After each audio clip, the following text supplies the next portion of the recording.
Thank you, Ruth. Yes, so good morning, everyone. Welcome to today's scrutiny meeting. Item 1 is the minutes of the last meeting. Are there any members who have comments or questions on the minutes? Councillor Wickerson and then Councillor Burt. Thank you, Chair. Just to bring to everybody's attention that Councillor Wickerson got confused with Councillor Wilkinson in the minutes, unfortunately. And I did bring that to the attention, and that has been changed. And there is a revised wording now to be placed in the minutes to correct that, because I did second the motion proposed by Councillor Jeremy with regards to the waste food reduction. And that apparently was proposed by the second Councillor Wilkinson. And then Councillor Wilkinson said that it was not necessary, not a necessary expense, but apparently I said that. So it's all very confusing, but it's been sorted out, the Chair. So thank you, Ruth, for sorting that out. Thank you. That's why I'm sitting separate. Yes, absolutely. Understood. And I think by unanimous vote, it's been decided that Councillor Wilkinson needs to change his name. Yes, and we will we'll make that recommendation to Cabinet shortly. And did you have any other points you wanted to make at this stage? Any matters arising on the minutes? If I may, yes. I would just like to ask everybody a question, really. On the 27th of January, when we held our last meeting, I did ask a question under the sustainability heading with regards to the 24.5 tonnes of carbon reduction that was being saved. And I asked the question with regards to how that was represented as a percentile of the overall. And Councillor Sherwood replied that he would send that information to all members. And I'd like to know if any other members have received that information, because I haven't. I do not believe any members have received that information. Thank you. Ruth, would you be able to make a note to chase Councillor Sherwood? I'm sure it's in his drafts. Councillor Burt. Sort of in this part of the section. I'm kind of interested. Perhaps you could comment on our schedules, because I thought we were going to invite the Norfolk Police and Crime Commission panel to represent at this meeting, and previously the work programme had said that this was Project Haverset Housing Forward Plan was going to be considered at this meeting. Maybe I've missed something in the schedule, but perhaps you could clarify. So there are two points. The first one is we did discuss inviting the Police and Crime Commissioner. I don't believe we were intending for him to come to this meeting. What we're hoping to have at this meeting is Gordon Bambridge is our representative on the panel. And so he was going to provide us an update from his point of view. Subsequently, we will then look to bring in the big guns for a proper agenda item as well.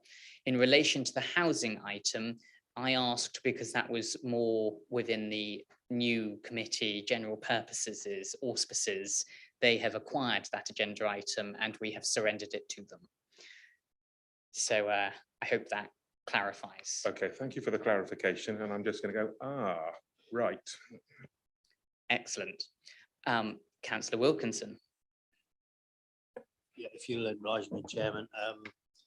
After our last meeting, a report did come out from Councillor Bambridge about his position and what the latest information from his Police Crime Commissioners sitting on their panel, or that police panel, and now are arranging the Police Crime Commissioner tour in Breckland.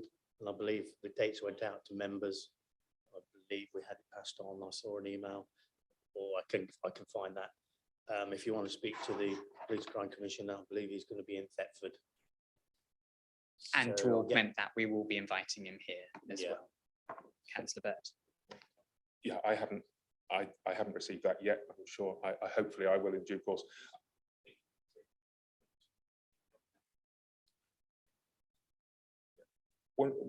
The reason I was slightly sort of confused, shall we say, here at this stage, is because actually today's date is mentioned in the, minute 1422 in the work programme. That's why I was thinking that we were actually fixed for doing that today. Understood. But clearly not. Thank you. Are there any other comments on the minutes? I see none. Are members therefore content, subject to the amendments and discussions we've just had, to accept those minutes as a true record? Thank you so much. The second item is apologies and substitutes. Ruth, do we have any apologies or substitutes? Thank you, Chairman. We've received apologies from councillors Dale, Kybird and Nern, and we have substitute councillor Wilkinson here and councillor Askew. Thank you. Chairman's announcements, if any, I have none. Items of urgent business. There is one item of urgent business that I wanted to bring to the Commission, and it concerns Ukraine. This is the first meeting that the Council has had substantively since the invasion, excepting that, of course, the invasion started on the day of full Council. And there are things that we in Breckland can be doing to do our bit to assist in that situation. I wanted to give members the opportunity to discuss that now under items of urgent business, with a view to us having a report brought back to us from the executive, updating us on the position of the various items that we think may be appropriate in terms of steps that Breckland might take. I have taken the liberty of listing a few that I think we would be interested in hearing on, but I would first like to open the floor to members in case there are any items that they are feeling particularly strongly about. Councillor Burt and Councillor Woodson. I can make a slight comment on this in that I'm aware that there's a tremendous amount of people wanting to help. We are, our society is such that I think that most people want to help in these circumstances. And I am aware of some of the issues of local collections of blankets and whatever else is needed. Having problems, you can really see why people want to do this, put them on a van and get them over there. But there are logistic problems with vans being stuck at Dover because, of course, you now need documentation to actually get through the border. So I would suggest that if anybody feels that they would like to make a contribution, go to one of the organisations which actually has the logistics experience. I would guide you to the Disasters Emergency Committee, which is dec.org.uk, because they do have the experience. And as I understand it, the first £10 million of donations, which I'm sure they've exceeded, is being match funded by the government. Councillor Wilkinson and then Councillor Turner. Thank you, Chair. Just a quick question, really, which came as a result of the Salton Town Council meeting last night. Is there any protocol with regards to flying the Ukrainian flag on public buildings? I believe there is a protocol, but I couldn't tell you the exact ins and outs of that. And I'm sure that there would be a way of us doing so. I believe it's already happened on a number of public buildings. Okay. In fact, I think Norfolk County Council might already have flown the Ukrainian flag. I don't know. So yes, and yes. Okay, thank you. Linda. Thank you, Chairman. Just to come back on David's query. So we looked at the protocol because we wanted to fly the flag at Shipton Churchyard, and we can. So at the moment, there's a Jack flying and the British Legion flag. We can put those two on the same flagpole because they're both British, and then the other flagpole can be released for the Ukrainian flag. And I know a lot of the local churches are lighting up blue and yellow. So, Yes, I'm aware of the. I'm aware of the lighting on various buildings. It was more the question of actually putting a foreign flag, if you will, on a public building that the question was asked. So, but thank you for that, Linda. Thank you.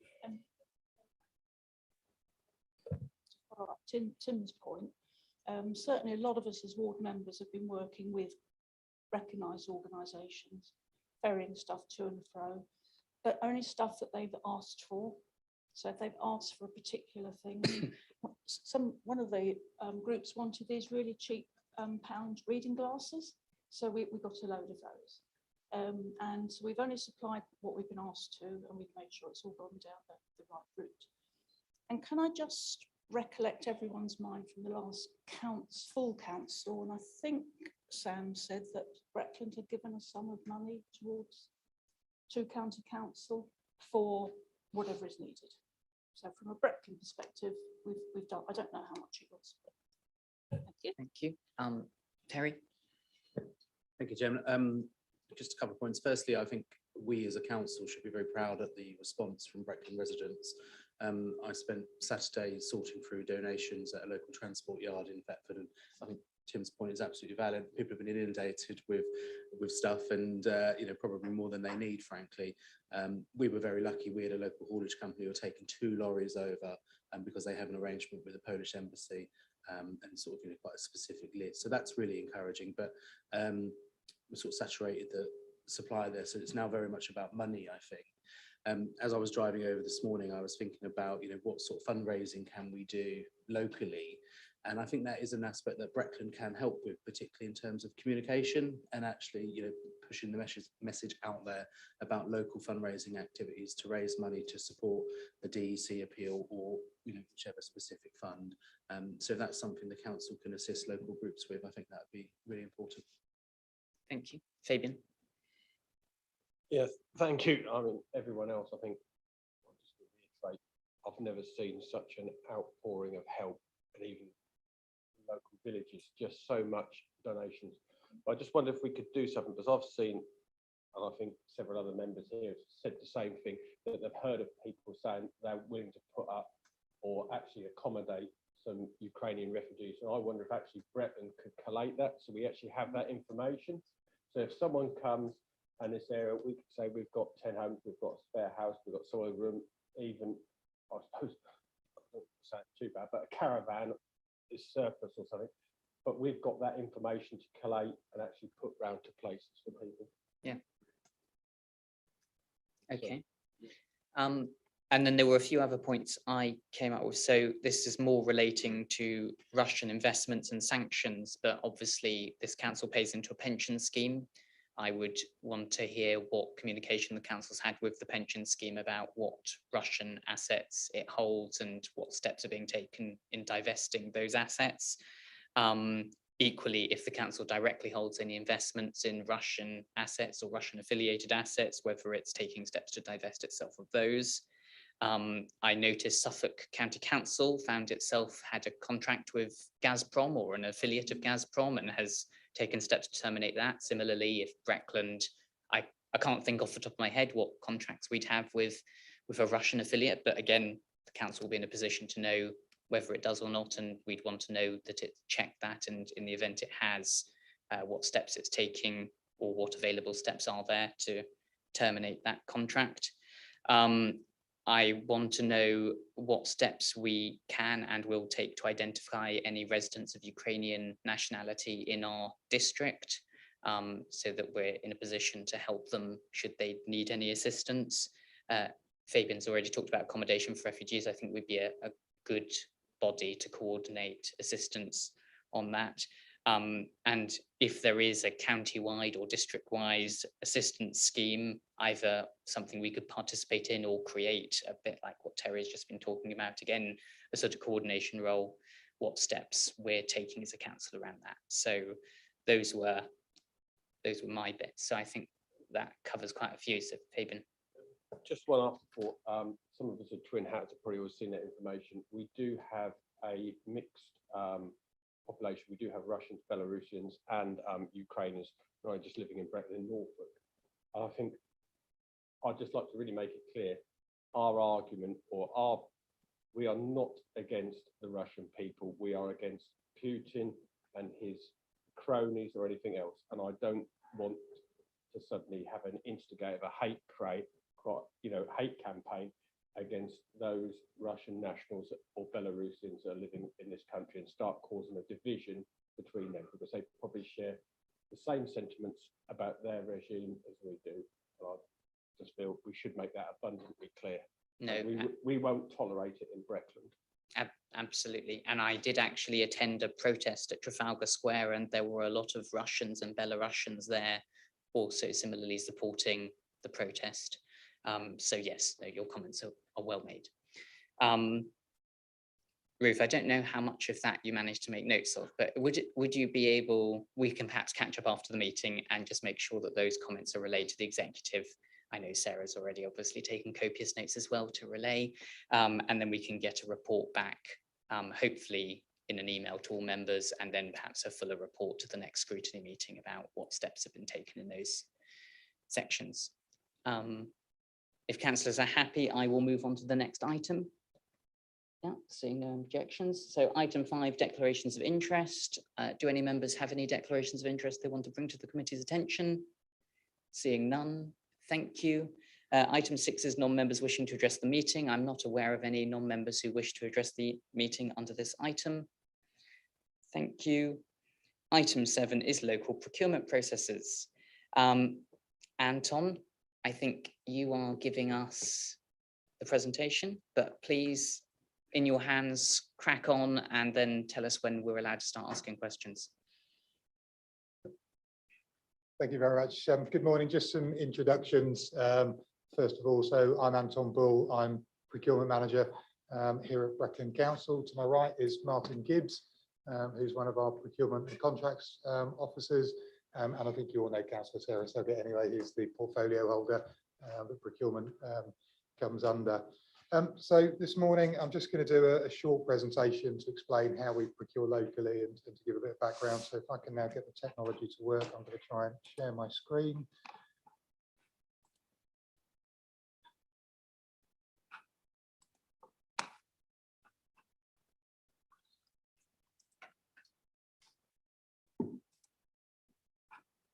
Good, that looks like it's working.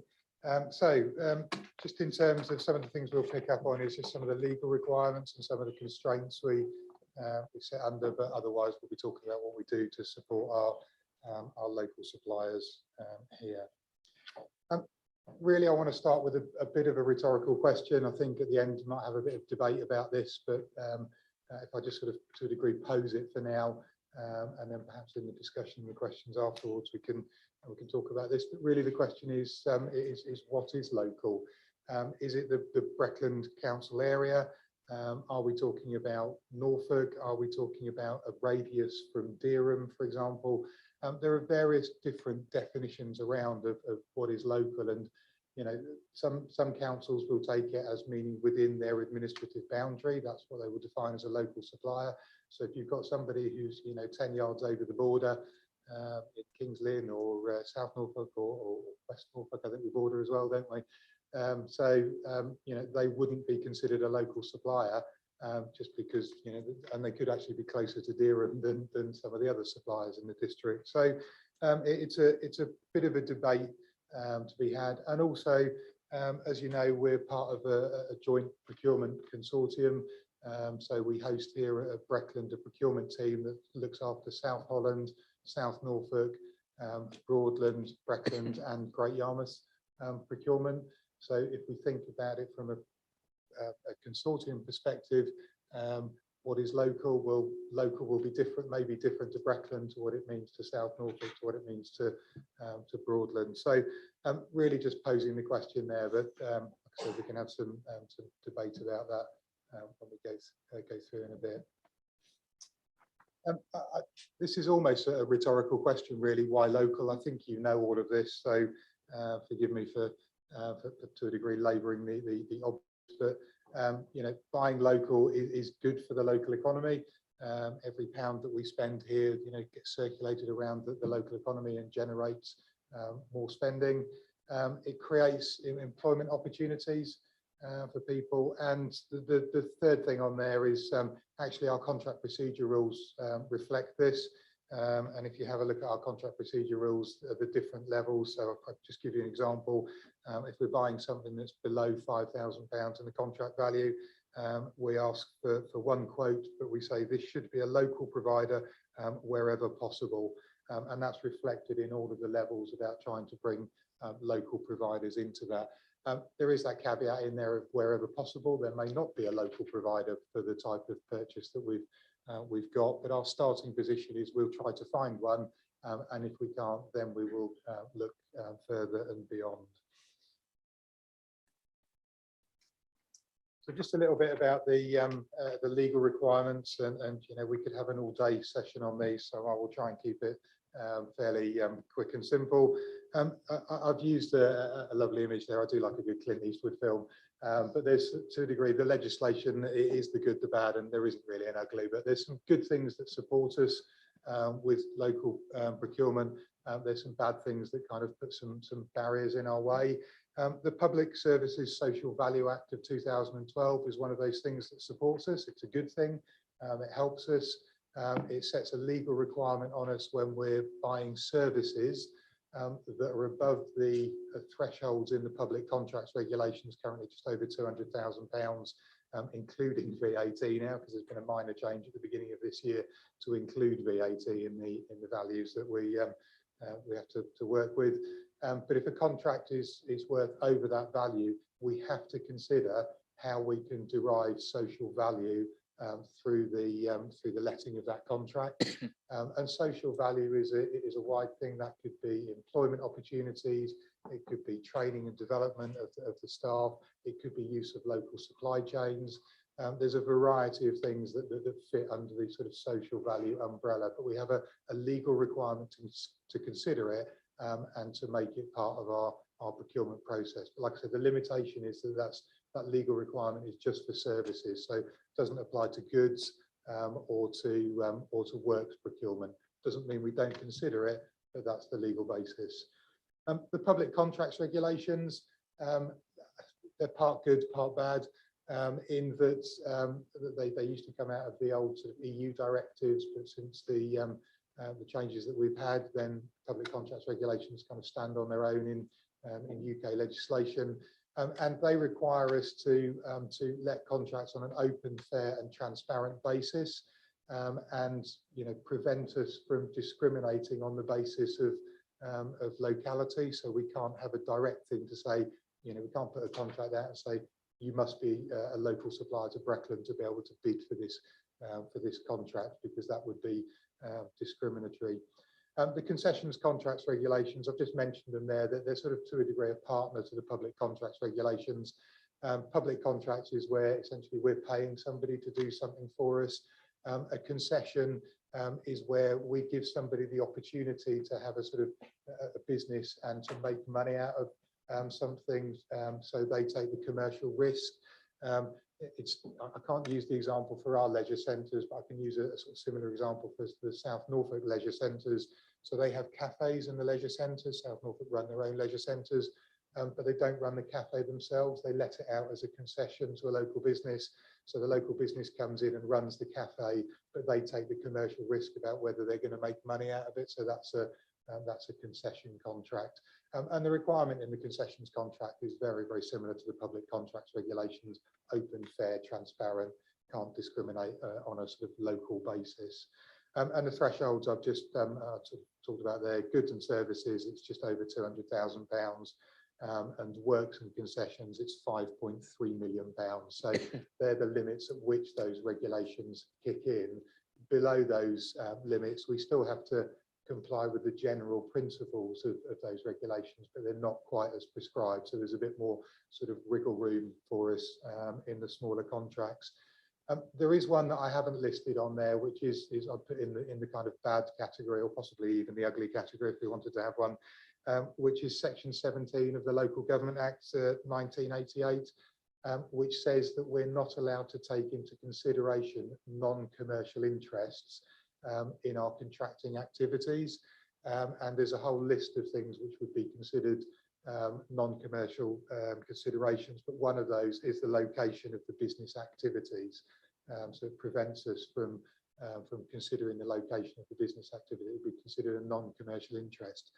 The only thing I'd say is that's slightly counterbalanced by the Public Services Social Value Act, because if you are trying to create social value in your local area, then you can start to build things in about local supply chains. So it's a bit of a mishmash, and we have to kind of weave our way through these regulations. But I don't want to get too hung up on it today, but because like I said, we could spend all day on it, and that's not really the purpose of today, to be worrying too much about the legislation. Just a bit of background. So a little bit about where are we now.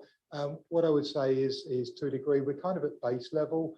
We're not bad, but we're not great. There's scope for improvement. I'll come on to that. But we are using local suppliers and inviting them to quote where we know about them, or they've registered on the council's e-tendering system. We use a system called Intend. We've just inherited another one from South Norfolk and Broadland called Delta. There's various different e-tendering systems out there, but suppliers come along, register on them, tick the categories that they want to hear about, And then if we have a requirement, we can search on those categories. So if we're not doing an open tender, if we're going direct for quotations, first thing we'll be doing is looking to see if we've got any local suppliers in those categories, and they'd be the people we'd be inviting to quote first. If it's an open tender or it's something above the public contracts regulations thresholds, then we have to do that on an open basis and place an advert out. But those people who have registered and ticked the right boxes, if it's in that category, they'll get an automatic notification to tell them there's an opportunity that they can apply for. So that supports our local suppliers in that respect. We don't have a figure for local spend. I can't sit here and tell you today how much we spend on local suppliers. One, because we haven't defined what local suppliers is, but if you did say to me, what's the spend with suppliers who are based in the Breckland area, I can't give that information to you right now. We're going to try and get that information, and that's part of the improvements to the future, so that we can have a look at that. And what we don't have is a target. So because we don't know, if our spend was 30% with local suppliers, we don't have a target to say that we try and increase that to 35% or 40%. One of the things I would say is looking around at other councils who have measured how much their spend is in their local area, and are then trying to increase it. There isn't a set figure that's considered to be the good figure. You can't say that 50% spend with your local suppliers is the target that we should all be aiming for. Each council is different in terms of the makeup of its suppliers. And if I look at our kind of major suppliers here, our big contracts that make up quite a significant proportion of our spend, we've got the Serco contract, we've got the Capita planning contract, we've got the Parkwood leisure contract. If Serco, Parkwood or Capita were located in the Breckland area, that would make our figures look fantastic.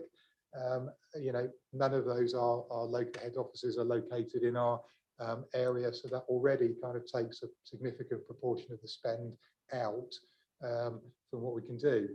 And this is why it's kind of specific to each of the councils. If you happen to have the Serco head office in your local area, and you let a contract to Serco then for your waste collection and grounds maintenance, etc., street cleansing, then suddenly your local spend is going to look very good. So there's a bit about measurement on this and making it sort of meaningful, but again, not something to get too hung up about.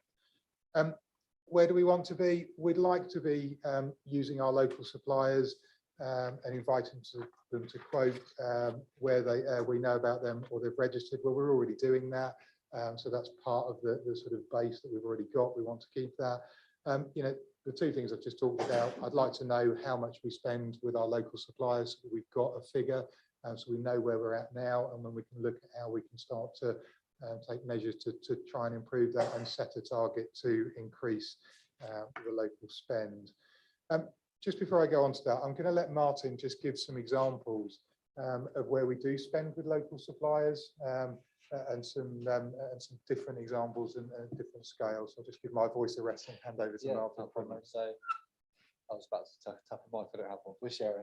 So we are using a company called TP5 based in East Harling. We've done a couple of one-off contracts with them. So one is door entry system installation and support, so maintenance at Breckland House, Stepford and Dereham. So those one-off works for about nearly £30,000, and we've now got low value annual maintenance agreements with them in place. Similarly, we've recently done a fire alarm panel replacement. TP5 was successful again on that, and that's another £30,000 with them. And they've also got a low value annual maintenance of £500 a year just to maintain it. So that's a couple for them. We've also got quite a large footway lighting program replacement and maintenance. So that's with a company called Wescotech, based in Dereham. That's about almost £290,000 a year. That's a 2-year contract that's going out soon. So we'll have to put that back up to tender, but of course we'll inform them when we do that. Then we've got a couple of others. So AMR Electrical, so based in Kings Lynn. They've got an electrical maintenance contract, about 17-18 grand a year. That's 5-year contract. We've got CGM, which is based in Downham Market. They do a gritting contract for us, about 25 grand a year. And then we've got Rafters Cleaning, so based in Norwich. and they do our office cleaning for this building. That's £100,000 a year. So there are a few examples, and I just thought I'd touch on. So when we do like construction jobs, maintenance jobs, lots of the larger tenders, some of the smaller ones as well, we often include a social value question in there, and that's a scored question, scored quality question. And this question kind of delves into the local supply chain, local employees, so what they can add to the area, and that's the Brecon district as such. That's what we're asking. So one of the examples I've got for a good use of that is the construction of Elm, or the refurb at Elm House. The successful construction company Cox Edge, they said that they would use 70% of the subcontractors would be within Norfolk or Suffolk, so within their area. So yeah, that's one of the examples, and we obviously score, if someone said they'd use 100% within Brecon, we'd score that higher than that one, for example.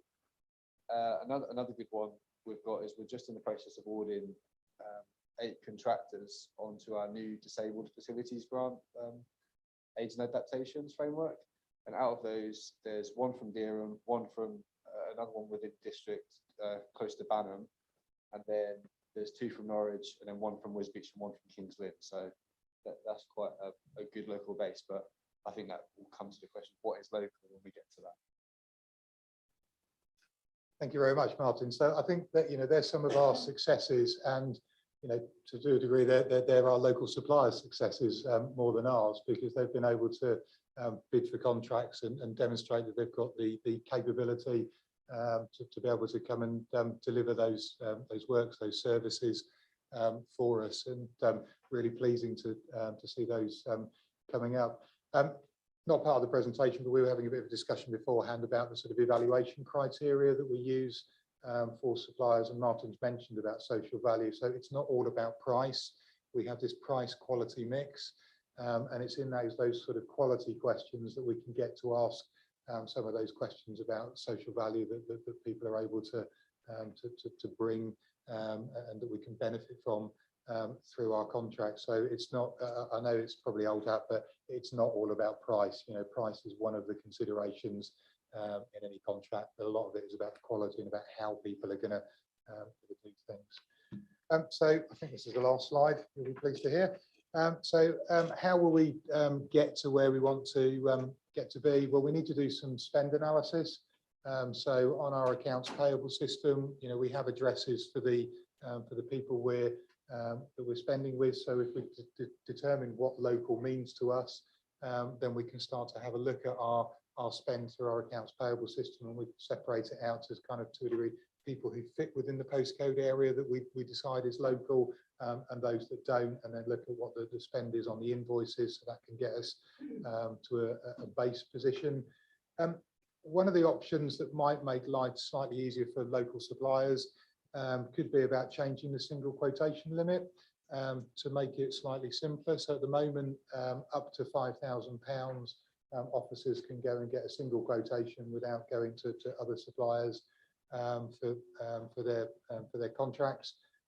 South Norfolk and Broadland have a single quotation limit of £20,000 before it has to go to more than one supplier, and these just vary council by council. So one of the things we could do is increase the single quotation limit, because then it may make it easier for local suppliers. If there is a local supplier, we just go to that local supplier for a quote, rather than having to try and find 2 who might be outside the local area. But of course, it's a bit of a balance, because the whole purpose of going and getting 3 quotes is to try and establish value for money. And we do see from some of our quotes and tenders, we get some quite significant variances. Somebody might quote £10,000, somebody might quote 15, and somebody might quote 20 for the same requirement. So, it is a balance, but £20,000 to me doesn't feel like an unreasonable limit. But that's something I'll need to discuss a bit more with Sarah and colleagues, and then take through the appropriate approval processes, because that would require a change to the contract procedure rules to make that happen. Engaging with local suppliers is something that we do anyway. South Norfolk and Broadland have actually got a project on at the moment. They've put some money aside in their COVID recovery budget to do some support with local suppliers. Obviously, as a shared procurement team, we're involved in that. They've engaged EILGA, the Eastern England Local Government Association, some consultants from there to run some workshops for local suppliers, and they're developing a toolkit that can go to local suppliers. We're kind of fortunate in Breckland that we will benefit from that work, because that toolkit will be something that then becomes available for us to use with our local suppliers as well. So we'll be able to replicate some of that as well. So some good work going on there that will help with that. And then the other thing is that we can publish a forward plan of requirements. So at the moment we have a contracts register, which is a requirement for us to publish what our contracts are and what have you. What I want to do is get us so that we're able to publish on our website, you know, the contracting opportunities that are coming up over the next 6, 12, 18 months. And that's something that local suppliers can regularly keep an eye on. And then they can sort of gear up and get ready to quote or tender for something in the future. It's at the moment there isn't that sort of visible pipeline for suppliers to see. It's something we can fairly quickly put right in there. I don't know if you just want me to address the kind of Russian supplier question, because we have had a look at the contracts list to see if there's anything obviously on there. We've not identified any sort of obvious Russian suppliers on there, but actually it's quite difficult to do. So yes, there was the Suffolk County Council bit in the paper about their contract with Gazprom. We don't have a contract with Gazprom, so that's not an issue for us. Our utilities are through the Eastern Shires Purchasing Organisation and with Total Gas and Power, now renamed Total Energies. So they have actually issued a press statement, because like many of the energy companies, they've got interests all over the world. Total Energies have issued a press release a few days ago to say that they will not invest any further capital in any further capital projects in Russia, but they've held short of saying that they're going to pull out of anything that they've currently got in Russia. So we have a sort of a minor connection there, but it's not a contract with a Russian company. Total Gas and Total Utilities, French owned ultimately, but it's not, you know, but they have got some business dealings in Russia, but they're stopping any further investment. Other than that, I've not been able to identify anything obviously from the contracts register, but actually it's quite a convoluted process trying to, you know, to track back ownership of companies, because, you know, the majority of the companies we're working with are UK registered companies, and it's then who owns that company and who owns that company. And this is the issue with Gazprom. Gazprom is a UK-owned company, but I think it's about 3 stages removed when it becomes a Russian owned company. We don't really have the resources to look at every single company and trying to do all of those tracking back. So we've done a sort of a quick sense check to see if there's anything obvious there. If anything gets raised with us, then we will look into it further. And if we do find a sort of, you know, a Russian owner ultimately of one of our contracts, then that will be a look at the contract to see what the termination options are in there and what the consequences for that would be. So sort of reactionary position on that. So I don't think there's much more I can say about that. So then my final slide is any questions. So over to you, David, then Tim.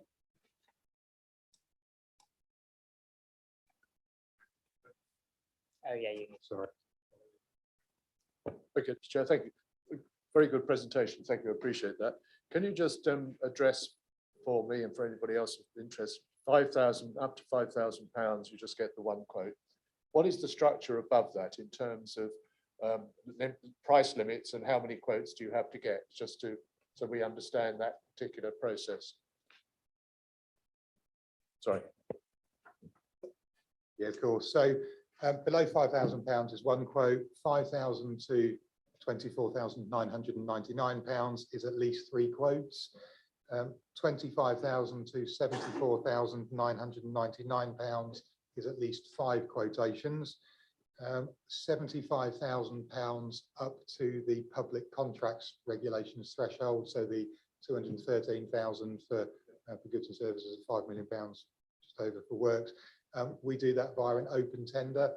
So we'll advertise the contracts out and it will go out on the contracts finder, which was a national portal for that. And then obviously if it's above the public contracts regulations thresholds, then excuse me, we have a legal requirement to put it through something called the finder tender service, which has replaced, if any of you have ever heard the term OJU, which was the official journal of the European Union. That's now been replaced by the domestic finder tender service. Tim and then Terry. I've got a few things. So can I come back to this? I did a very quick look at the legal ones that you provided for us, so the Public Services Social Value Act. There's three aspects of that as on my notes, and the one that you didn't address was that so it's economic and social, but also a key point is environmental well-being. So how is that fitting within the our procurement regulations? And again, on the public contracts regulation, it seemed to be predominantly based around value for money. So what the exact quote is from the guidance document: the best mix of quality and effectiveness for the least outlay over the period of use of the goods or services. So that is really pushing us in one direction, isn't it? So I'm wondering how that fits with the local side of things. Now, look, definitely providing local services, all in favour of that. Fantastic. So I'm very much a supporter. But I think one of the things we perhaps should be considering here is, what are the risks? How could people abuse that policy? And what have you considered on that? I mean, I've got some thoughts, but perhaps you can have a go first. So if I pick up the environmental considerations, yes, you're right. I didn't mention it, but it is a consideration in our tenders. So it is it depends on the tender, on what we're buying. But of course, if you've got a contract that involves lots of people travelling, for example, then we would put in considerations about what forms of transport people are using, whether fleets can be moved to different options, to electric options and things like that. We're looking at we've got a couple of vans, 2 or 3 vans, which are used by Anglia Revenue Partnerships for they're not bailiffs anymore, the enforcement agents. And when the contracts come up for those, we're looking at hybrid options and pure electric options for those. So it's there and in the psyche, and it's each contract will be different. If we've got somebody who's doing a piece of consultancy work and they're working remotely, and there's no travel involved or anything else, then it's difficult to kind of find an environmental consideration in somebody doing a remote piece of work. So a little bit horses for courses, but yes, you're absolutely right. Each tender we do, we'll be looking at it and going, what's the position with this one? What are the opportunities? What do we need to build into our tenders and our questions for this to get the maximum value out of it? So it is quite common to see in tenders, maybe sort of 5% for a sort of social value question, another 5% for an environmental value question in there. So, but again, it depends on the particular contract, because for another contract there might be 10 or 15%. And again, some of the other quality questions will relate to environmental social considerations as well. So you might get a kind of double whammy. You might have another quality question which actually brings out social value or environmental considerations, and that will, that's a 20% question, so you get a 5% plus a 2% of a 20%. So you get different things depending on what the requirements are. You want to say something, Brian? It's really, yeah, there is something. It's sort of that the immediate follow-up there is that who decides? How do we make that decision? How does that come through as to what level of each one is graded at? So how much environmental, social? Yeah, so service leads, so whoever we're kind of supporting as a procurement team, there's usually a service manager who's leading for that service, for that procurement, who's to a degree the decision maker on that. We're the sort of voice of reason, the challenge, the question, if you like. So we'll be saying, have you considered this? Have you considered this? What about this? But ultimately, it's the service manager who's making the decision on that. Obviously, if it's something that gets up above the appropriate levels, it will be coming through to cabinet. So the cabinet decisions would be made on that. So there's a number of different sort of layers in there. Did you want to pick up then on the sort of the issues with the public contracts regulations and potentials for abuse? You're absolutely right. It's, you know, this comes back down to it's human beings running these processes, and it's all about, you know, whether we get things right at the concept stage of the procurement and how that then follows through. Because something you do on day one of you know, for something that's got a potential 10 or a 15-year contract, if you don't get your thinking right on day one, then you'll be stuck with it for 5 or 10 years. Most of our contracts have got change clauses in them, so you can change things. But as you know, it's always much more difficult to change something once you're in contract than if you get it at the beginning of the contract and you have it as part of your specification.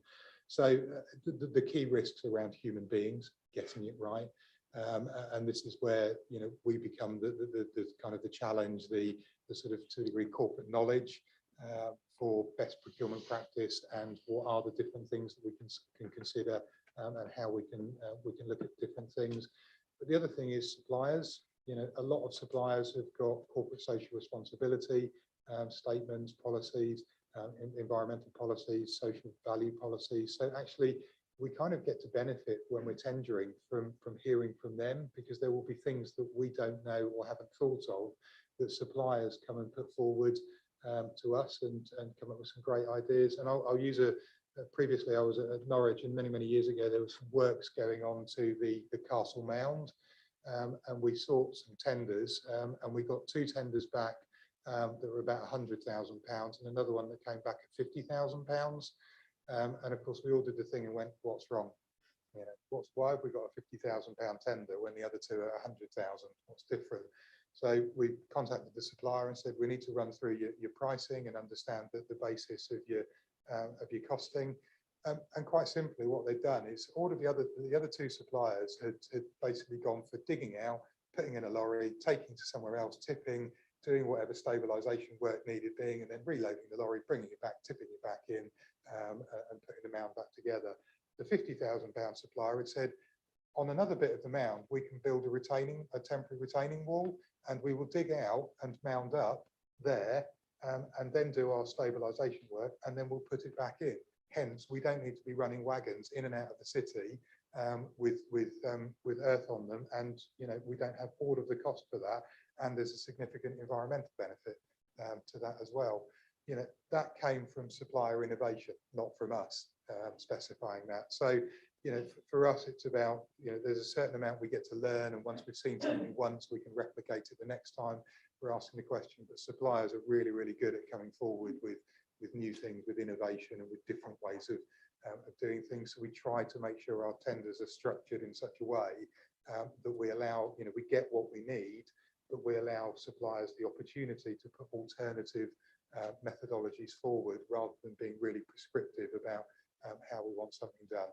Of course, there's other times when you have to be really prescriptive about something. So, you know, where we can, we'll allow the flexibilities, and we'll use suppliers' knowledge to get something better than perhaps we could have thought. One more, then I'm going to go. Okay. Can I come back a little bit on the possible risks here? So clearly, most of our suppliers, if not all of our suppliers, are honourable companies doing good jobs. However, we have to bear in mind that that is not every company out there. So what have we got in place to stop, say, I mean, you mentioned, for example, you know, if Serco had their headquarters in Breckland, then, you know, great, it, you know, really makes our figures look good. But that would be, nothing else would change. We wouldn't actually have benefited at all by doing it. It's just a bookkeeping exercise to say, what is to stop companies using a bookkeeping exercise and setting up an office within the district to claim that they're local, when in reality they're not? That's one example. I mean, I think in the back of my mind here is to say this could be extremely problematic. You think about the PPE contracts under COVID, when it all had to be done in a rush, and my goodness, there's a bit of backlash on that now. So that's where that's what I'm thinking of in terms of risk, and I just want to know how you're going to manage that risk. Yeah, so yes, there is always that risk, and this comes back to kind of when we're defining what local is and what local spend is. And I've seen some other councils have defined it. It's not about having a local office, it's where the organisation's main business premises, main offices or location is within their district. And it's not sub offices and satellite offices. So you can kind of, it's all about how you define it. But as Martin has said, you know, when we're looking at social value clauses, for some of those other contracts, so like the Circa contracts, you know, it is about local employment, about local opportunities, about, you know, work we do with schools or other people to bring people through and give them, excuse me, learning and training and development opportunities. That's the wider social value you can get from that. So whilst kind of, you know, looking to support us local suppliers is a good thing, it's not everything. And there's a package of things that we do here to make sure we get the maximum benefit for Breckland, its residents, its businesses, you know, out of our contracting spend. So whilst we're talking about local suppliers today, that's not the only thing. And some, you know, the Capitals, the Sercos, the Parkwoods of this world do some really, really good stuff in terms of supporting our social value and helping us to deliver that. So just because they aren't located in this area, it doesn't mean that we can't derive benefit from them. In terms of the dodgy contractor, yes, you always get one or two, and that's where our kind of contract management arrangements really come into place. So if we've got somebody who's not delivering, who's not meeting the standards that we want in the contract, or they're not delivering what they said they were going to deliver. So they've said they were going to, I don't know, replace their fleet with an electric fleet, for example. If they don't do that, and we've got that in the contract terms and conditions, that then becomes a contract delivery issue, and we would put that through the appropriate mechanism in the contract, which might lead to a dispute resolution process. Ultimately, with any contracts, if a dispute resolution process goes far enough, it leads to termination of the contract. But you know, along the way, there could be things, and you know, it just takes up an inordinate amount of everybody's time, requires legal support, and you know, it ends up being costly for everybody. But if the contract price is big enough, then some suppliers will push things, or if for us it's a significant enough issue, then you have to go through that formal process. Thank you, Terry, then Fabian, then David. Thank you, Chairman. A couple of points.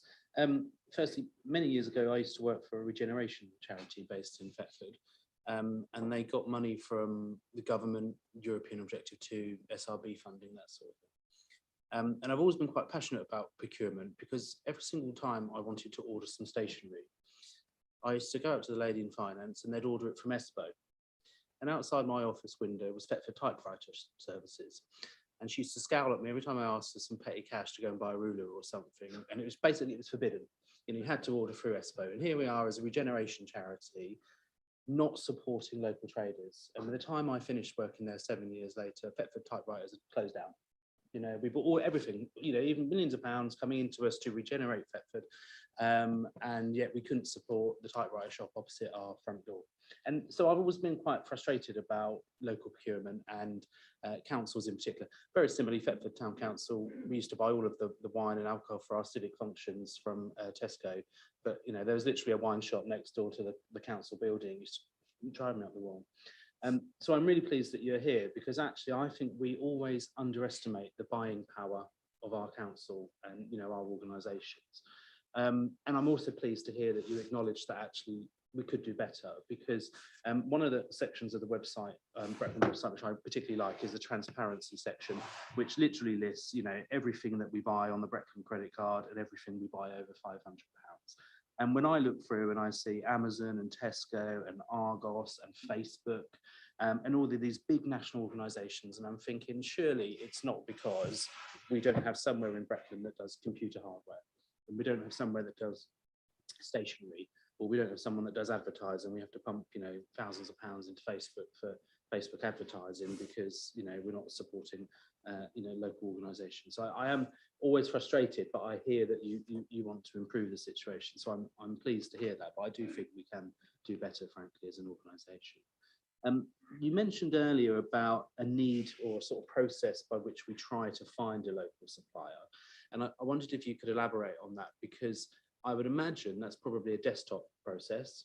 So an awful lot of our Brackland businesses are missing out purely because they don't have a website, I should think, because when the guys are sat in the office upstairs wanting to buy something, that's why they end up on Amazon and somewhere, because they don't have a local option to relate to. So one is around sort of websites and knowledge of products, frankly. And the other is who checks. Somebody, presumably you guys, will check that, you know, spot checks or routine check that we are actually doing what we say we're doing and looking for local suppliers. Because for me, it's about the culture of the organisation, and we rely very heavily on our staff having knowledge of the local area and what may be available. But I would like us to move the culture more towards supporting, and you've mentioned the need for targets. And I mean, if we're not even starting to identify how much we're spending with local suppliers, we can possibly have a target because we don't know where we're starting from. So that's, you know, that is some clear areas of improvement. So how we physically do that is key. The other is around payment terms for suppliers. I will say I think Brackland's got a lot better in the last few years about the speed in which they pay suppliers. Norfolk County Council could learn a lot, frankly, because the payment terms for the County Council, I know of lots of businesses who are reluctant to do business with the County Council because the payment terms are so poor. But yeah, something around payment terms for suppliers would be really useful. And then lastly, how we cascade that information out. So we are in a really privileged position now because post-COVID, somewhere in this building, there will be so much data on what businesses are available across Brackland because they all had to apply for the COVID grants. So you will have email addresses and phone numbers and descriptions of businesses because they all had to put it on the forms. I had to do it for my own business. So we've got so much knowledge now. Now is the time to use it, I think, Chairman, because actually we've got mapped out what there is in Brackland more so than ever before. So I would like, you know, us to put that to good use, frankly. Thank you. So if I sort of pick up on those, I've got three things: the checks and balances, how do we search, payment terms, and then the cascade of the info. So the sort of the how we search, exactly that. It is a desktop exercise. It will be Google, it will be Yellow Pages. You know, we will try and find those local suppliers. But also that's where the intent system comes into place. If suppliers have come and registered on that, you're right, they may not have a website, but if they've registered on Intend, then our first check is going to be on Intend, or for South Norfolk and Broadland on Delta, and looking for that local supplier in there is the first place we're going to go. What I would say is that as a procurement team, predominantly we're looking after things that are over the £25,000 mark. Officers tend to look after things below that themselves. We will get involved in some of the quotations, but so you're right, there is a bit about checks and balances there. We do some spend analysis. So every quarter we get a report that shows us kind of what's been spent. It is a backward look. We kind of sort that into sort of value, you know, because we're looking at the top ones and we're expecting to see Serco, Parkwood, and etc. Capita there, and you know, we're looking to align those to make sure that they are on our contracts register and they're ones we know about. And then if we find something that's, you know, where we spent £15,000 in the first quarter and it's not a contract we're aware of, that's then when we'll go and talk to officers and say, what's going on here? You know, is this a one-off spend? Is it been a quote? And looking to find that out. Once you get down into the kind of the tail of spend, and yes, you're right, there will be lots of kind of 50 quids, 20 quids, £100 here and there. You're right, that's not something we're down and looking into, and there's some work for us to do there again to keep highlighting to people the need to use local suppliers and to find local people for that. And I think that links to the bit about finding out how much we are spending. Then we can do the kind of almost internal publicity campaign with people to say, look, this is what we spend so far. We're trying to move it to this amount, and we can then start saying, we want you to look at that tail of spend, because that's not something we're ever going to be really looking at, and we can do some work on that with officers. So I think that's a good shout that. In terms of the payment terms, there's a legal requirement for us to pay within 30 days of a valid invoice. We will work with suppliers if we have got a small local supplier, or a small supplier if they're not local, and you know, sometimes they might be taking on a new bit of business that's £20,000 or £30,000. That's quite a big bit of business for them. And our normal way of paying is we pay on delivery, so we pay at the end. But we will look at stage payments. And again, it's this balance about being able to balance out not paying up front and the risk of a rogue supplier running off with our money.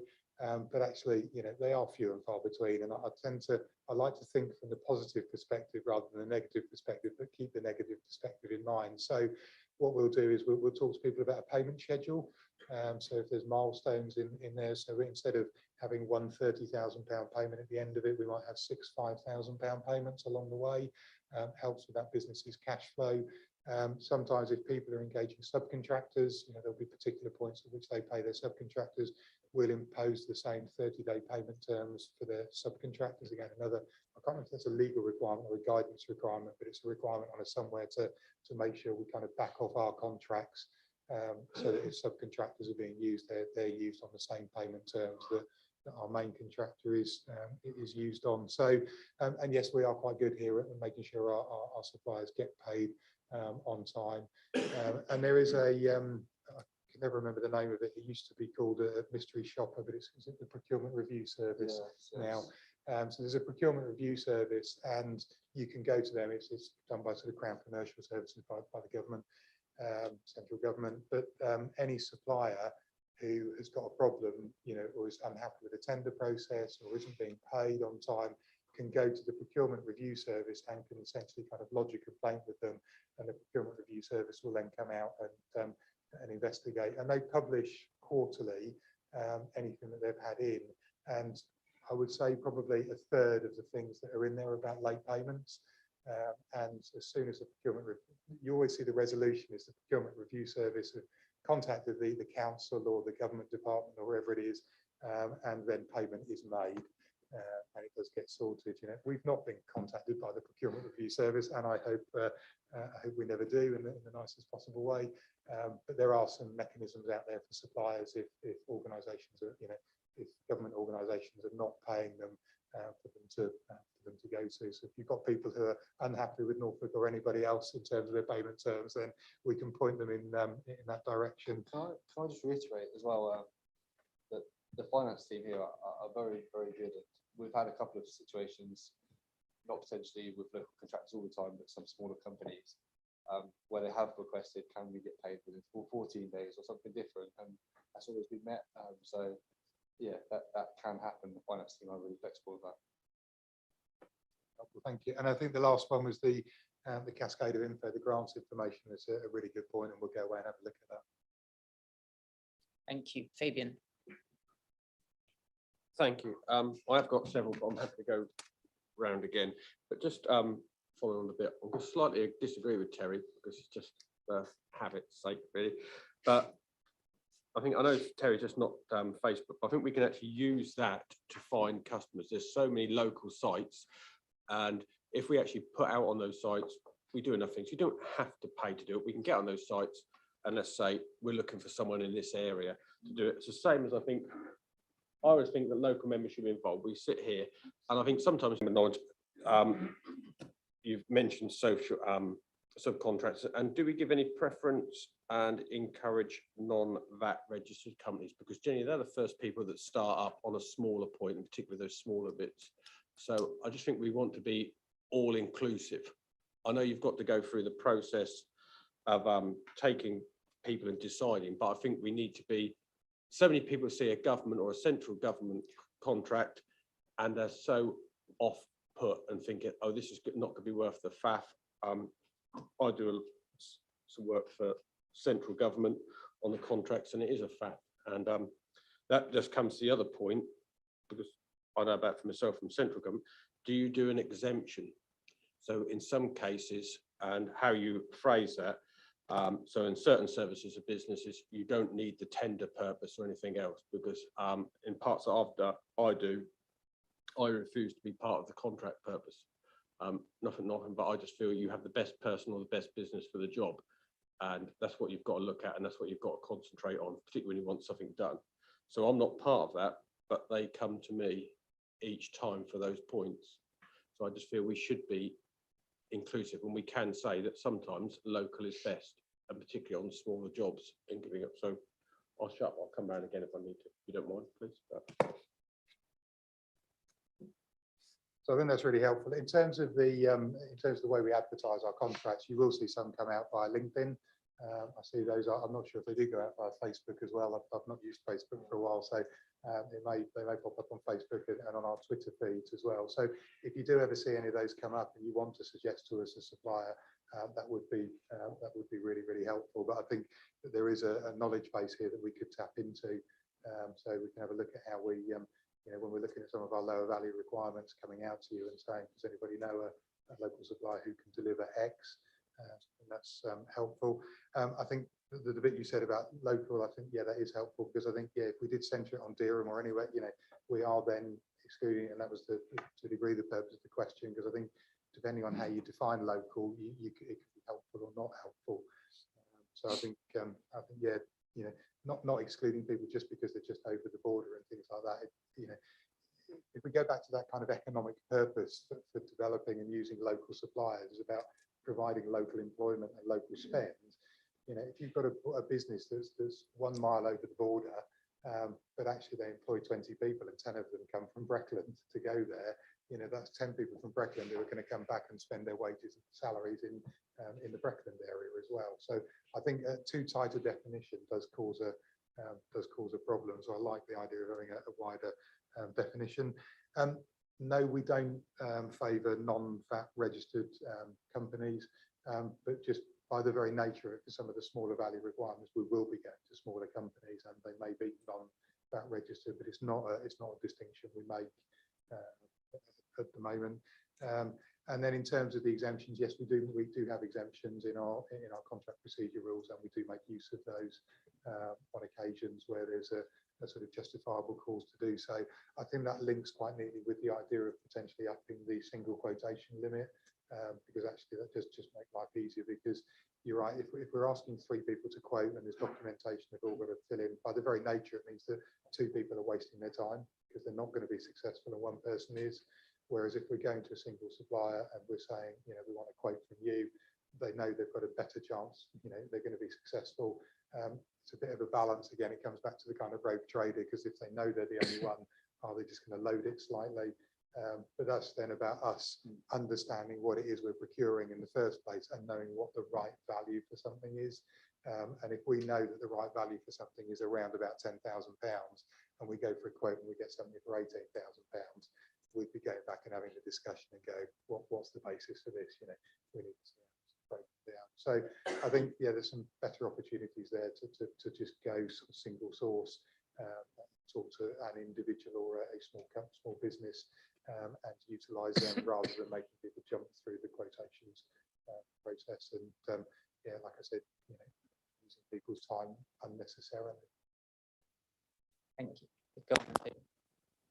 yeah, the point I was going to make, it really ties in with Terry's. I think we've got to feel that we're not excluding anyone and they're all welcome. That's what I said about non-VAT registered. And sometimes I think you have to say that thing to people, and it's the same as like LinkedIn.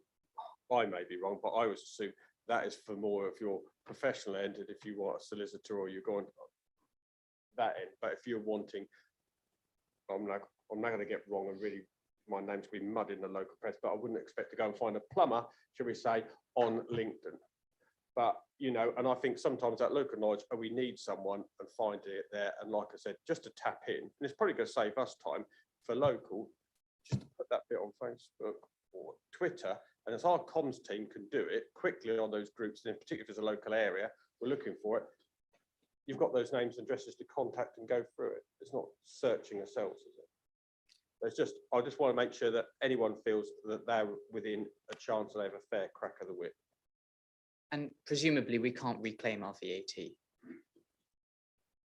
That's probably more a question for finance, but I understand we do. So because we always talk in budget terms and finance terms net of VAT. So I believe we do reclaim our VAT back, but you'd need a professional finance person to answer that. I was hoping they might have had their competitive edge, but clearly not. Chairman, just back on that point, it might well have changed, but years ago when it was the standard training area, they used to purposely or try to employ engineers or mechanics for things who are non-VAT registered because they could not claim back the VAT. So they were very eager. If someone said non-VAT, that was just marvellous for them, apart from, but if it's doing the repairs. So it might well be the case, but they've probably changed now. They've got agencies and everything else. So the rules have probably changed. I've got David, then Linda. Thank you, Chair. Really, it's coming back to the definition of locality. I think that's a very, and I empathise with you because that's a very difficult thing. I think we went round the table now, we probably all have a slightly different view because we represent several wards around the district and we're all keen on the businesses in our wards, but benefiting, etc., etc. But certainly from my view, local in terms of the Christmas gifts we give to our family, it's a hamper and it's all local goods and it all comes from Norfolk. And so my view would be Norfolk is the definition of local, but we could discuss that till the cows come home, if you'll pardon the expression. What I wanted to know was just how far you drill down in the definition of local, because if you're looking for goods rather than services, do you drill down to find you've got a local supplier, okay? But where do the goods come from that they supply? In other words, not necessarily from Norfolk, but do you drill down that far in terms of your definition of local? Because if you're looking for, as I say, somebody who's supplying products to you, I mean, do they all come from China? Do they come from Russia? Where, in other words, how far do you drill down? Thank you, Chair. Yeah, so in terms of for this, we are looking at local suppliers in terms of where they're based, not about where the goods or actually come from and the supply chains that come there.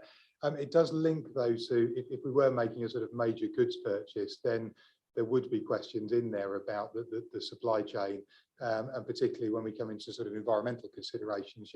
If a refuse wagon was being built in Russia and then transported over here, that's going to have a different carbon impact than if it's being built in, I don't know, Manchester and being transported here, or Essex, or wherever they're built and done. So again, a bit horses for courses. For the right tenders, yes, we'll be looking at that supply chain and how they come through. Linda. Thank you, Chairman. Just to answer the question on the VAT, certainly as parish councillors, we claim back VAT, so I'm sure Brecklin can do that. I just wanted to reiterate, and I seem to say this after every presentation we have in this chamber, and I'm talking cross-party here, I hope you'll agree. You've got 49 members here. We are your best source of local information. So, some of you we don't know because we all work differently now, and I accept that that's difficult. So I've just sent an email to our local printer in Shipdham to say, go on InTrend and get yourself registered. If we have that information, we can help share it out. I mean, certainly around where I live, local people, local businesses will use Nextdoor. I keep asking comms to have Nextdoor, or perhaps cabinet members here could pursue that for us. Because if somebody wants a plumber, they'll go on Nextdoor or the window clip, whatever. And also those of us that are fortunate enough to have local publications, I know Thetford do, Shipdham does, and other places, parish magazines, we can help that way by writing an article in there. So it's about sharing this information. I'm sure my opposition guys will agree. We raise this every time, don't we? Use your members, because that's what we're there for. And please, cabinet members, will you please chase up using Nextdoor? Most people will use that rather than LinkedIn for a number of services. Thank you, John. And without wanting to flog a dead horse, I have heard it said by officers before, yes, we will definitely use our members. And you've done a good job of writing lots of notes today, but they'll studiously write that bit down, and then that'll be the last you ever hear of them. And I understand why, because it's an absolute pain in the neck trying to coordinate with 49 members, which is why I'd say if you were serious about actually trying to set up a system whereby you're looking to tender for a particular thing and you think local members might actually know something that would be helpful, I think you'll have to set up a process so that officers know, okay, it's a tender of lower than 5,000, it's in these 7 different categories, which we think are ones which we're strong in Breckland. Therefore, an email gets sent out alongside the tender documents to all 49 members, just saying, does anyone know blah? And you might find no one replies anyway, but I don't think without a process that it will ever work. So yes, that was my penny's worth. So I think one of the things I can definitely take away from today is that we can email all members to raise the intent system, so that you can get that out to your local suppliers. So I think that's a clearly actionable thing from today that we can do. And then the next step, like you said, is when we have requirements, is then remembering to email members to ask for suggestions. But let's get that one under our belt, and I think that's a positive outcome from that. And then hopefully we'll get some more local suppliers registered on the intent system. Yeah, and can I just say that I've not heard of Nextdoor, so we will start to use Nextdoor from that side of things to look at. So no, thanks for that. I've got Peter, then I've got Terry, then I've got Tim, Philip. Sorry, Philip. Yeah, thank you, Mr. Chairman. Yeah, some of the things I was going to bring up has been covered. The point Terry brought up about the list of local businesses, which we could probably tap into, and it touches where Councillor Eagle mentioned as well. They wasn't all we caught with the government funding. We caught all the smaller businesses. It wasn't based on that if they paid VAT or VAT registered. It was based on their business rates. So you would have caught a lot of small businesses in that for that list. So that'd be a good start. And localism, I think localism. Breckland was identified back in 2016 by we had a government minister come up from Whitehall, and he identified Breckland as a commuter district. So therefore, you answered yourself earlier that lots of our residents are commuting to work for other businesses across East Anglia. So therefore, that's going to benefit as well. So I'm saying local is East Anglia, where our residents are travelling to, because we are bordered by Cambridge, Lincolnshire, North even back to. There's one example of one of my wards. They had to have a security fence extension to match the fencing. There was nobody local. It happened to be a company in Essex. So this is why I'm saying East Anglia. And when it came through, the guys who worked on the job and was employed to do the job actually was employed by this company in Essex, but they actually lived in Breckland. So that was a local connection there. So I think your local is, I'm happy for you to go East Anglia, to be fair. And what I've heard today, Mr. Chairman, I think our contracts are in good hands. Thank you. Terry, then Philip, then Gordon. Yeah, just two final points. The other thing I'd mention, as well as Linda's point, which I agree with about next door, is the Norfolk County Council Trusted Trader Scheme. So I would hope, Fabian, if you're looking for a plumber, that you go on Trusted Trader as a Norfolk County councillor. But you know, it's all done through trading standards and sort of reputable companies. And you know, I do think actually Trusted Trader is a good scheme, so it's worth using. The other point I just mentioned, probably more for you guys, is a local council procurement process that I particularly like is Preston Council. They talk a lot about community wealth building and about, you know, investing in local companies that, you know, social and environmental benefits and all the rest of it. So it may be worth you having a look at them, but they're sort of held up UK wide as sort of an example of best practice when it comes to procurement. And I think, you know, they're a lot bigger than us, I get that, but and buying lots of different things, but there are examples out there, and you know, especially if we're now going to give it a bit more emphasis. Thank you, Terry. No? Philip?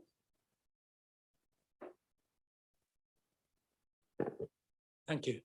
Yeah, I just wondered if you do have many contracts where you don't receive enough tenders from people, where that is the case, whether you take a proactive approach to encouraging some more people. I'm thinking particularly as we move towards more environmental and carbon zero requirements, we should be trying to bolster and encourage those people to take on, possibly even mentioning sort of longer term contracts. Yes, I think there's two things to that. Yes, we experienced probably about 6-8 months ago, we had a bit of a run where we were getting single tenders back. You know, we were inviting 5 or 6 people to tender, but we were only getting 1 or sometimes 2 tenders back. We went through a bit of a run with that. And what we normally do with that is then contact the people who haven't submitted a tender to try and find out why they haven't submitted a tender. Was it too difficult? Was it not their area? You know, what was it? So that we can improve that for next time round.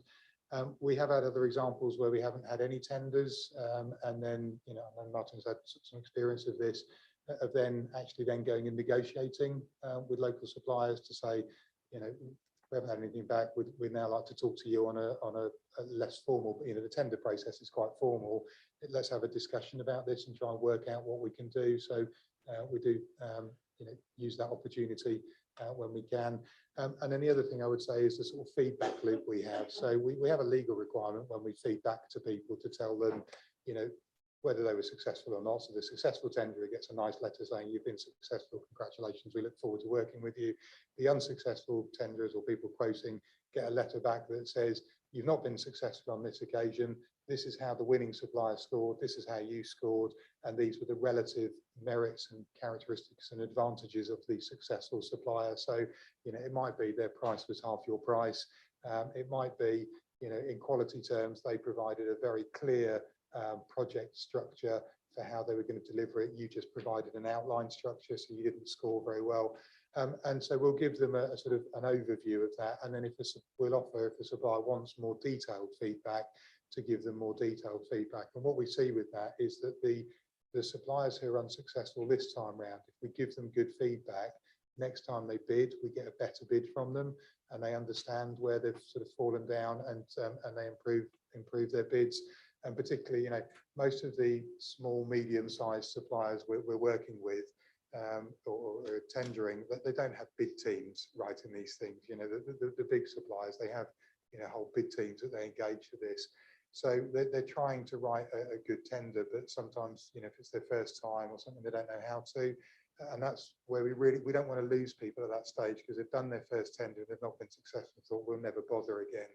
You know, we will try and give them that really good feedback so they know that next time they're going to score much better and they've got a better chance of success. And we do see people like that coming through. They might have one or two unsuccessful tenders and then they get the one and they've really nailed it. They've given us a really good response because they've listened to what we've said, and then they're successful, you know, and then they're our next kind of growth supplier. We see them for the next few years. Can I just say as well, so whenever we go out to tender, we'll at that stage we'll have a list of contractors, you know, mostly local and maybe an incumbent supplier who we've got at the minute.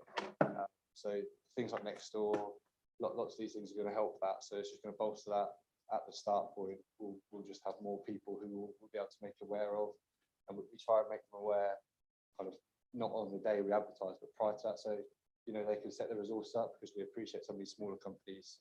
If we just give them, here we go, you've got a 30-page document, crack on, you've got 2 weeks to do it, go ahead. So we're definitely trying to make that as easy as possible.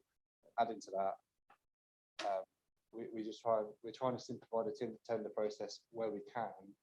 Obviously, some of the larger ones that we do, we have to ask these things. The document has to be 30, 40, 50 pages because of the spec or whatever. But yeah, in certain situations, we can offer a simpler process that, you know, we may be asking 2, 3 quality questions, but we're not asking for lots and lots of words. We're just asking for a real solid, this is what we're going to do and how it's going to be done kind of thing. So we're trying and getting.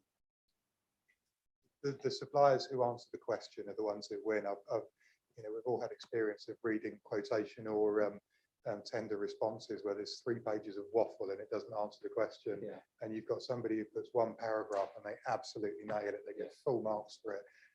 And that's the feedback we always give to suppliers is it's the old thing, read the exam question and answer the question. And you can do that in as few words as possible.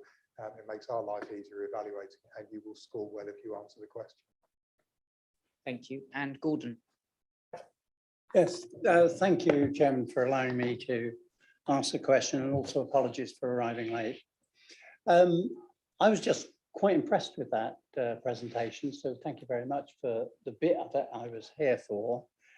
The thing that mostly impressed me was when you described the guy who saved you £50,000, because I used to fill in these tenders and send them into local authorities, mostly over the east of England, but a few national as well. And it's very difficult sometimes when you do make a saving on it to actually get your tender accepted.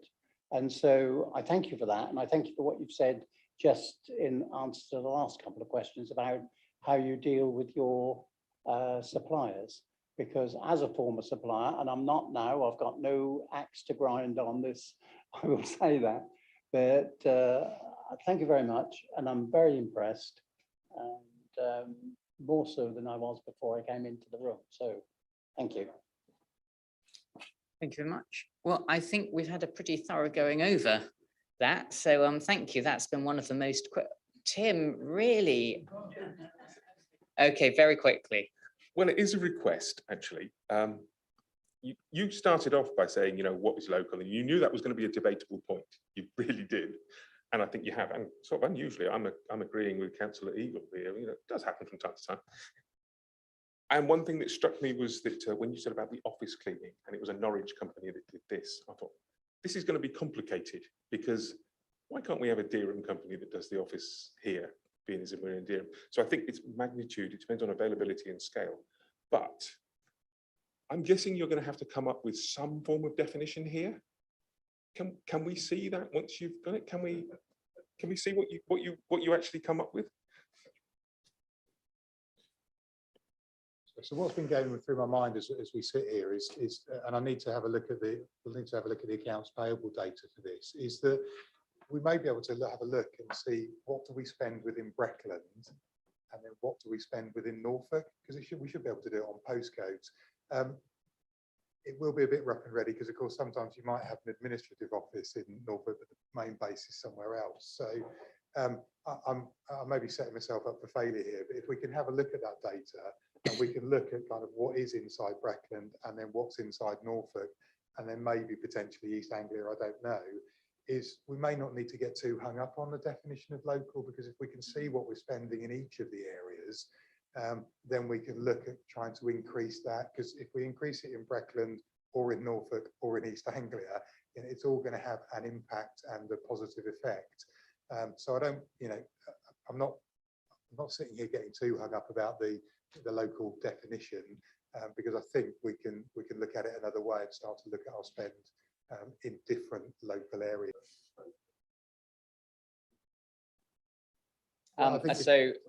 Sorry, I've got Fabian for a brief one. Then I'll allow you to expand on your postcode point so that we can understand that. And then I've got Peter, who also wants to make a final point. And then I am absolutely closing this item, and no one else will be able to speak on it. So, Fabian. Mine's only flippant. I know there's a farm shop, and they advertise all our produce is local, but some is more local than others. And when they come to the melons and everything else, they just put, please know all this produce is local to this world. Good. David, your postcode point. Well, only probably it's superfluous anyway, but I mean, we're PE, Peterborough. You've got IP Ipswich within Breckland. So be very careful if you're using postcodes. That's what I'm saying. Thank you. And then Peter. Yeah, just coming back again on that local thing, Tim mentioned it, the cleaning contractors' offices in Norwich. I can guarantee you probably the cleaners actually live in East Dereham or local villages. Good, thank you. And Anton, thank you for giving yourself a little job. If when you've completed that, if you're able to send it to Ruth and she'll circulate it to all of the scrutiny members, that'd be great. And thank you again, that's been excellent. So that's been really helpful. Thank you very much. Never thought a procurement presentation would get a round of applause, but there it is. There's a first time for everything.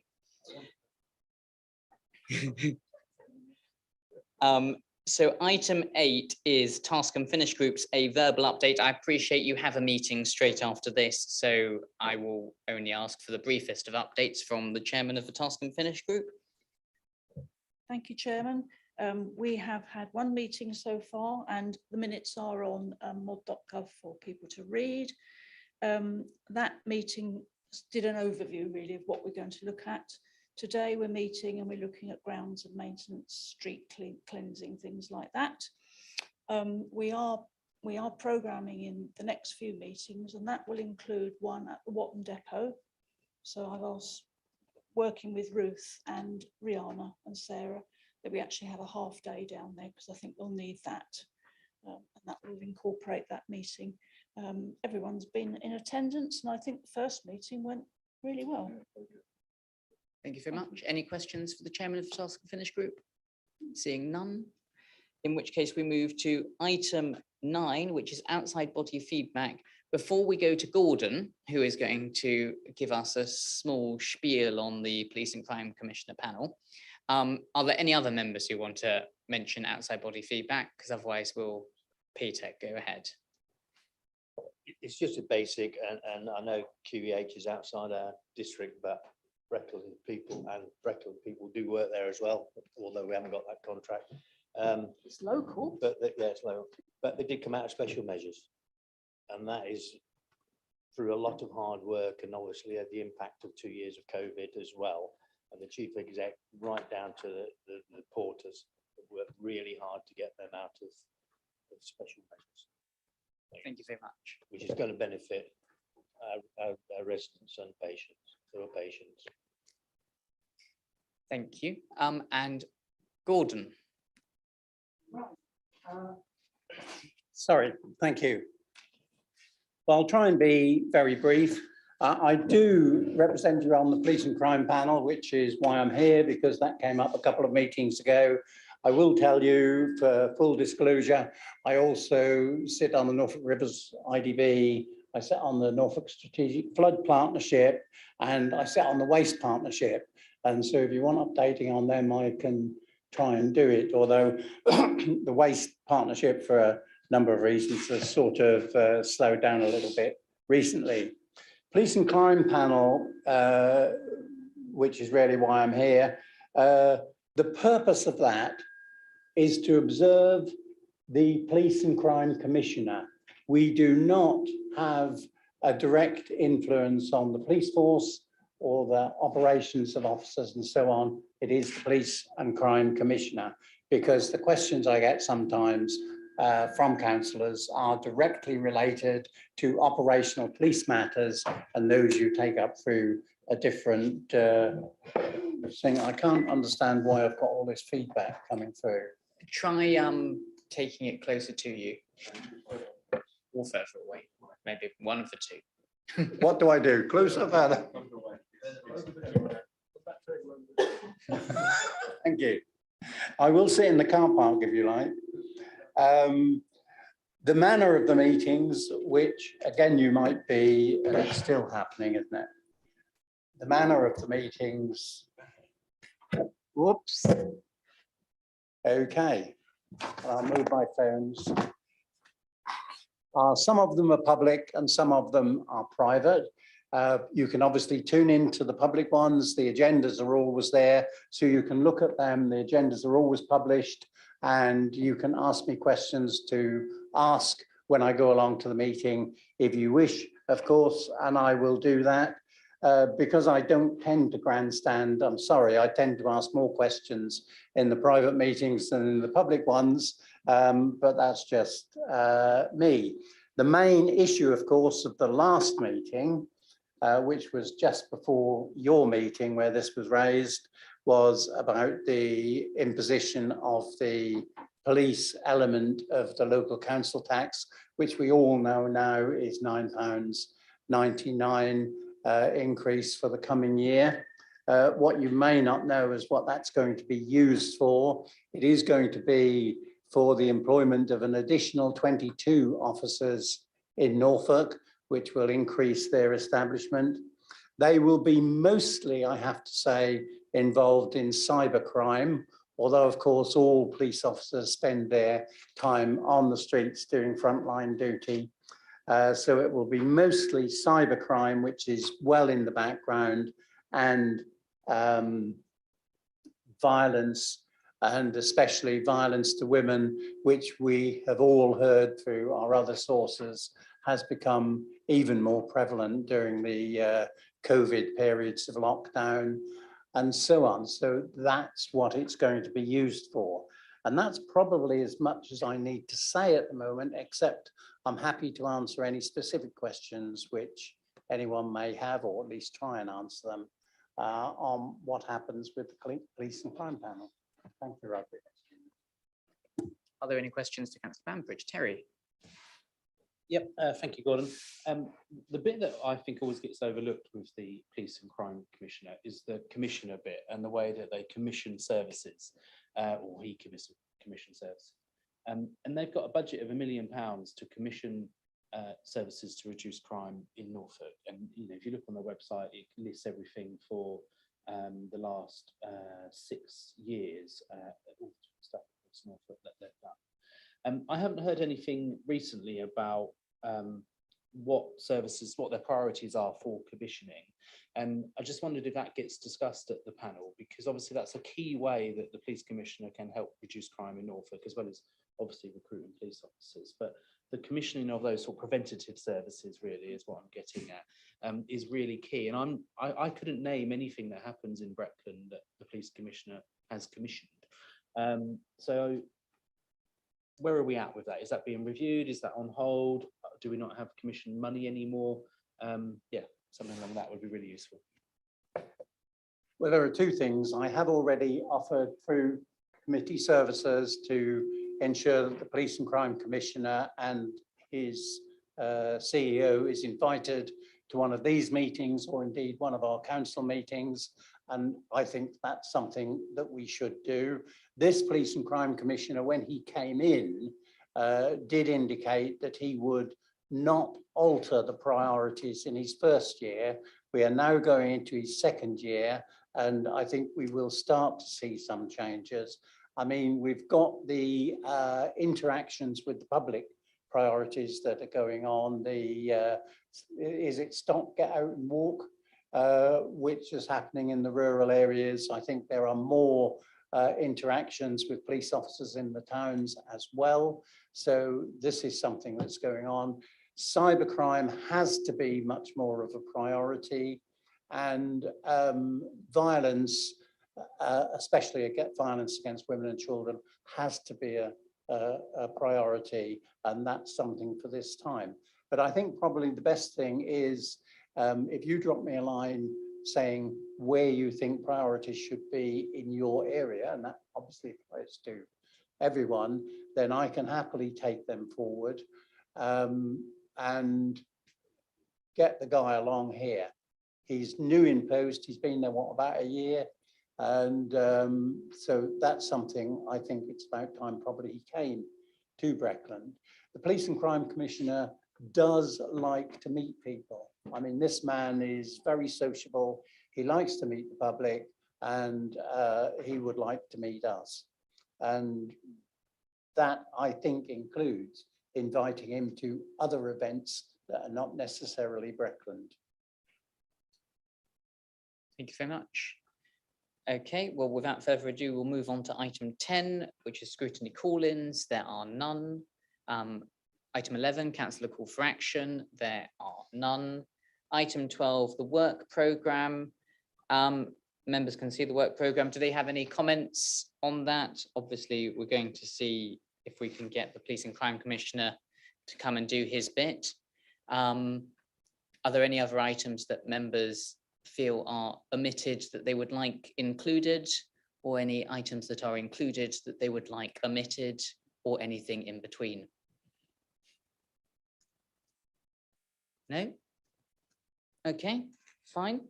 In which case, I think it just falls to me to close the meeting. Date for next meeting is the 21st of April. So see you here then. Thank you very much for coming, and enjoy the Task and Finish group for those who are staying on for that.